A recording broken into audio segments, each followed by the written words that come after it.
আযাব দূরে সরে যাবে। আর আল্লাহটাকে অবহেলা করলে আযাব আমাদেরকে পাকড়াও করবে। ব্যবসায়ীদের বিপদও আছে না নাই?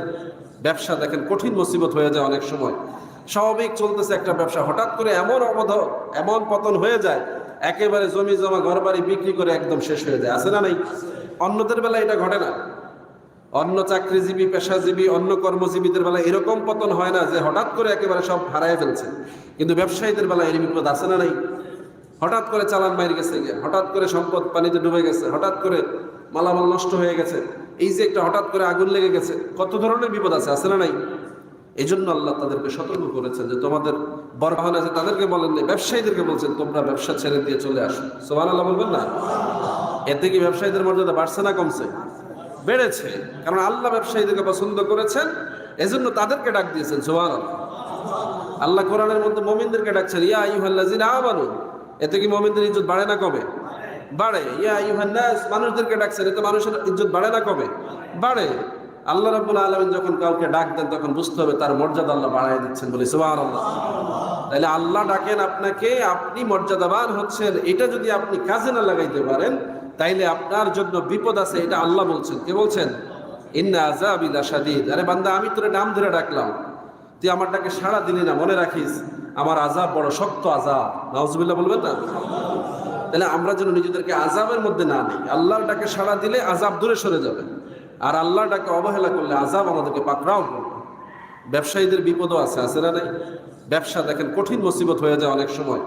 স্বাভাবিক চলতেছে একটা ব্যবসা, হঠাৎ করে এমন পতন হয়ে যায়, একেবারে জমি জমা ঘর বাড়ি বিক্রি করে একদম শেষ হয়ে যায়, আছে না নাই? অন্যদের বেলায় এটা ঘটে না। অন্য চাকরিজীবী, পেশাজীবী, অন্য কর্মজীবীদের বেলায় এরকম পতন হয় না যে হঠাৎ করে একেবারে সব হারায় ফেলছে। কিন্তু ব্যবসায়ীদের বেলায় এর বিপদ আছে না নাই?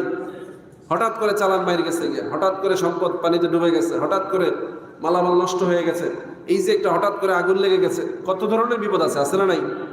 এই জন্য আল্লাহ তাদেরকে সতর্ক করেছেন যে তোমাদের বরকত যেমন বেশি, ব্যবসাতে লাভও বেশি, ঠিক না? অন্যান্য বিষয়ে এত আনলিমিটেড ব্যবসা করার সুযোগ, চাকরিওয়ালা নির্ধারিত বেতন, ঠেলাওয়ালা নির্ধারিত ফি, মজদুরের নির্ধারিত মজুরি, এগুলো নির্দিষ্ট, হঠাৎ করে বেড়ে যায় না। কিন্তু ব্যবসায় মালামাল হঠাৎ করে লাভজনক হয়ে যায়, কি বলেন ঠিক না? 5 টাকার ব্যবসা হঠাৎ করে 50 টাকা হয়ে যায়, 500 টাকার ব্যবসা হঠাৎ করে 5000 টাকা হয়ে যায়। এই যে বেসুমার লাভ আল্লাহ আপনাকে সুযোগ দিলেন, আবার আল্লাহ কিন্তু আপনার এই বিষয়টা পরীক্ষাও করেন যে বান্দার কাছে যখন আমি চাই তখন সে দেয় কিনা। এই জন্য সাধারণত আমরা যখন দান অনুদান কালেকশন করি, আমরা ব্যবসায়ীদেরকে টার্গেট করি। কাদেরকে? ব্যবসায়ীদেরকে। কারণ একটু বেশি দিলে ব্যবসায়ীরা হঠাৎ করে চাইলে বেশি টাকা দিতে পারবে, সাধারণ মানুষ পারবে না। যারা নিয়মিত দান করে তারা 10 টাকা, 20 টাকা, 50 টাকা দেবে, কারণ তার আয় সীমিত। কিন্তু ব্যবসায়ীদের আয়টা কি? আনলিমিটেড। এই জন্য অনেক সময় ব্যবসায়ীদেরকে বলা হয় যে আপনি এটা দেন। ব্যবসায়ীরা দান করে বড় বড় দান। সুবহানাল্লাহ বলবেন না? আমার আলোচনার বিষয় আজকে ব্যবসায়ী ছিল না।